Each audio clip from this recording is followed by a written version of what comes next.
Hello, আসসালামু আলাইকুম guys. তো এই যে বরকিগুলো দেখতেছেন, এগুলো হচ্ছে একদম ফালতু মার্কা বরকি। এই যে বরকিগুলো দেখতে পাচ্ছেন, এগুলা স্টিল বরকিগুলো তেমন একটা সুবিধা না। এগুলা আমি অনেকবার এগুলো দিয়ে মারছি, কিন্তু কয়েকদিন ভালো পাবেন, তারপরে দেখবেন যে এই যে বরকির যে আলগুলো দেখতে পাচ্ছেন, এই যে আলগুলো আস্তে আস্তে আলগুলো চলে যায়। এই যে দেখছেন, আল হাতের মধ্যে বাজে না।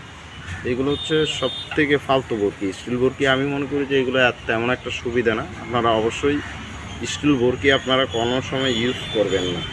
তো সব থেকে আমি মনে করি ভালোর মধ্যে বরকি হচ্ছে এগুলো। আমি আপনাদেরকে দেখেন,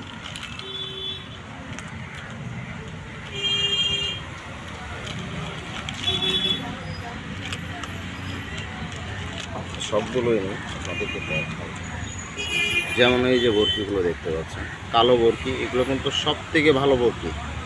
জাপানি বরকির মধ্যে সবথেকে ফেভারিট বরকি হচ্ছে এগুলো। আপনি যেইভাবে মন চায় এইভাবে ইউজ করতে পারবেন, এত সহজে বরকি ভাঙবেও না, বরকির আলও যাবে না। দেখছেন এই যে আলগুলো দেখেন, প্রচুর ধার, এগুলো দেখছেন প্রচুর আলগুলো ধার। অবশ্যই আপনারা এই ধরনের বরকি ইউজ করবেন। এগুলো হচ্ছে জাপানি বরকি, দেখতে পাচ্ছেন এগুলো হচ্ছে আপনার 3 নাম্বার বরকি। এগুলো এই যে দেখতে পাচ্ছেন আলগুলো দেখছেন আপনারা, এই যে দেখেন, আমি আরও কাছে নিয়ে দেখাই। এই যে আলগুলো দেখছেন প্রচুর দাঁড়। আর এগুলো এত সহজে বড় মাছ হোক, 4 কেজি 5 কেজি যত বড় মাছ হোক, এগুলো এত সহজে ভাঙতেও পারবে না, মানে আলগুলো এত সহজে ইয়ে হবে না। সেজন্য আমি জাস্ট এগুলো ইউজ করি।